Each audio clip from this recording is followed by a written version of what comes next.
परम प्रेममय जुग पुरुषोत्तम श्री श्री ठाकुर अनुकूल चंद्रेर आतुल चरण जानाई आमार शतकोटी प्रणाम।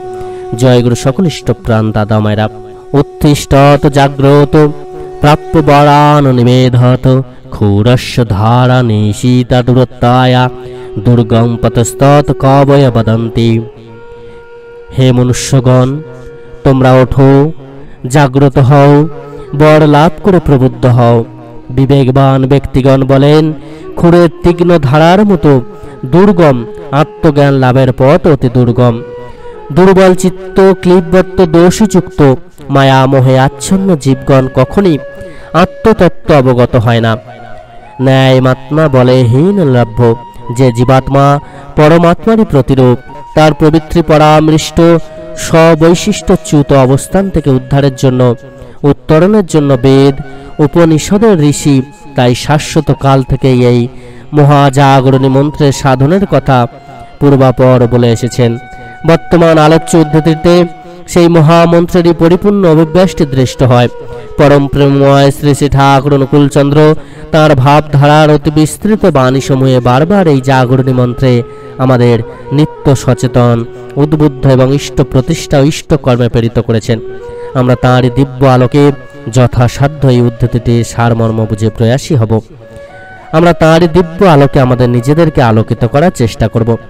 জীবনকে সার্থক করার হোমবন্যে প্রজ্বলিত করে উপনিষদে ঋষির কণ্ঠে ধ্বনিত জীবন সঙ্গীত এই উত্তিষ্ঠত জাগ্রত মন্ত্রটি যুগ যুগান্তরে অজ্ঞানান্ধকারে নিমজ্জিত জীবকে মোহনিদ্রা থেকে উত্থিত করার দায়বদ্ধতায় ঋষি পরমাত্মার পরম জ্যোতিতে উদ্ভাসিত হওয়ার পরম আশ্বাস বাণী প্রদান করেছেন।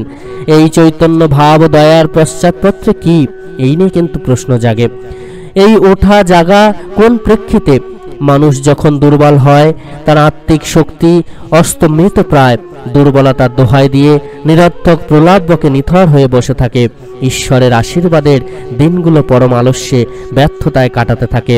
তখন এই দুর্বলতা এবং আলস্যের কবলে পড়ে তার আত্মান্তিক দুঃখের দিন শুরু হয়। তাই এসব ভাব তার পরম শত্রু। আলস্যাং হি মনুষ্যানাং শরীরস্থ মহারিপু। এগুলোর প্রতিকারের উদ্দেশ্য, যতই এগুলোর দিকে দৃষ্টি দেওয়া যায় ততই কিন্তু ওরা মানুষকে অবশ করে তোলে। দুর্দশা এবং অবসাদ ঘিরে ধরে তাকে। এক চরম বিপর্যস্ত অবস্থায় নিমজ্জিত হয়ে সে যখন আত্মকণ্ঠে উদ্ধারের আশায় ব্যাকুল হয়ে ডাকে, তখনই সে শুনতে পায় উত্তিষ্ঠত জাগ্রত। ওঠা জাগার সাথে আরো শুনতে পায় প্রাপ্য বর নিবোধত, অর্থাৎ বর লাভ করে প্রবুদ্ধ হও। এই বর লাভ করার কথায় শঙ্করাচার্য অত্যন্ত সুন্দর করে বললেন, প্রাপ্য উপগ্রাম্য বর প্রকৃষ্ঠান আচার্যান। প্রকৃষ্টা আচার্যই বর, তাঁর কাছে গিয়ে তাঁর কাছ থেকে প্রকৃত রূপে বর লাভ করো। এ তো বেদের অনুশাসনেরই সমুক্তি। আচার্য দেব ভব। এগোতে হবে আমাদের অটুট বিশ্বাস রেখে তাঁর চরণে। প্রতিক্রিয়াহীন আশা এবং উদ্যমে ভর করে স্ফূর্তি নিয়ে ঝাঁপিয়ে পড়তে হবে কর্মে। তাই তো ভারত আত্মার মহাবাণী চরেই বয়েতি। মানুষের সকল প্রচেষ্টা যখন আচার্য বা ইষ্টকে নন্দিত করে তাকে নিজের মধ্যে বাড়িয়ে তোলে, তাকে সর্বতভাবে প্রতিষ্ঠা প্রদীপ্ত করে তোলে, সেই বাঁচানো, বাড়ানো এবং প্রতিষ্ঠিত করার ভিতরেই সবার বাঁচা বাড়া কিন্তু লুকিয়ে থাকে। জীবনের সকল শক্তির সন্ধান, সম্বেগ, সেবা, পরিচর্যা যিনি পৃষ্ঠ, তাঁতে সমীচীন রূপে নিয়োগ করতে হবে। তাই বলি, বসে থেকো না, ঘুমিও না, হতাশ হও না। সেই কথাই বলতে ইচ্ছে করে। বলো, অন্তঃকরণে তাঁর দিকে নজর রেখে বলো, উত্তিষ্ঠত জাগ্রত প্রাপ্য বর নিবোধত। আত্মিক শক্তি জাগরণিত প্রকৃত জেগে ওঠা। প্রভাত কি শুধু রাত্রির অবসানে? যখনই জেগেছে চিত্ত, হয়েছে সময়, তখনই এসেছে প্রভাত। সাত্যত শ্রদ্ধায় দাঁড়িয়ে আদর্শ ইষ্ট আচার্যকে আশ্রয় করে সমস্ত ঝঞ্ঝা আপদ বিপদকে অতিক্রম করে জীবন অভিযানে অব্যাহত হয়ে চলতে হবে।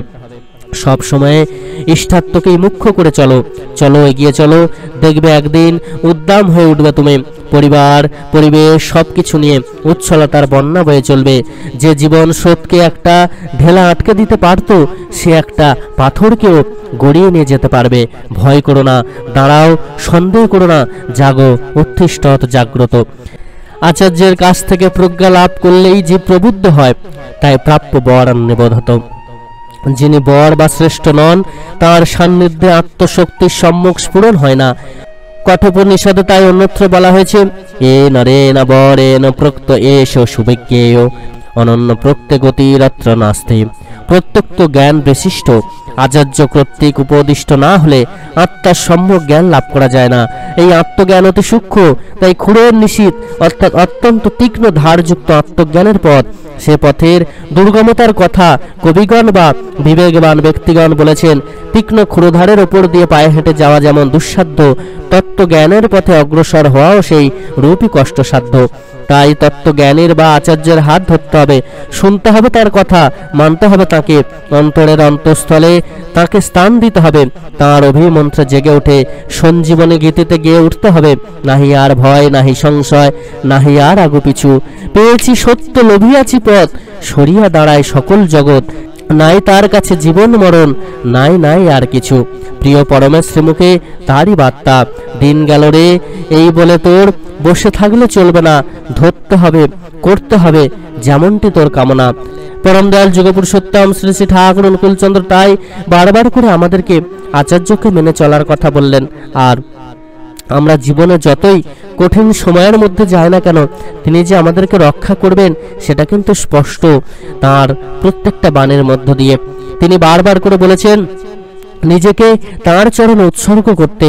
তার চরণে আমরা যদি নিজেদেরকে উৎসর্গ করতে পারি, তার বলা প্রত্যেকটা কর্মকে যদি করে চলতে পারি, তাহলেই কিন্তু সমস্ত দিক থেকে আমরা মুক্তি লাভ করতে পারবো। আমাদেরকে বসে থাকলে চলবে না। আর মনে মনে আমরা ভাবছি যে আমাদের এই যে দুর্দশা চলছে, কঠিন সময় চলছে, চরম দুর্দশা যখন আমাদের জীবনে আসে, তখন এর থেকে আমরা মুক্তি লাভ করব কিভাবে? পরম দয়াল বলছেন শুধু বসে থাকলে চলবে না বা ভাবলে হবে না, ধরতে হবে, করতে হবে।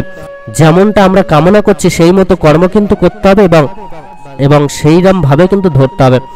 যখনই আমাদের জীবনে দুর্দশা আসবে, অবসাদ আসবে, তখনই যদি আমরা পরম দয়ালের বলা এই বিশেষ কথা একবার মেনে নিয়ে সেই মতো করে কর্ম করতে পারি, তাহলে কিন্তু জীবনের সমস্ত প্রকার দুর্দশা অবসাদ দূর হয়ে যাবে। সকল ইষ্টপ্রাণ দাদা মায়েরা প্রত্যেক খুব ভালো থাকবেন। পরম দয়াল আপনাদের প্রত্যেকের মঙ্গল করুন।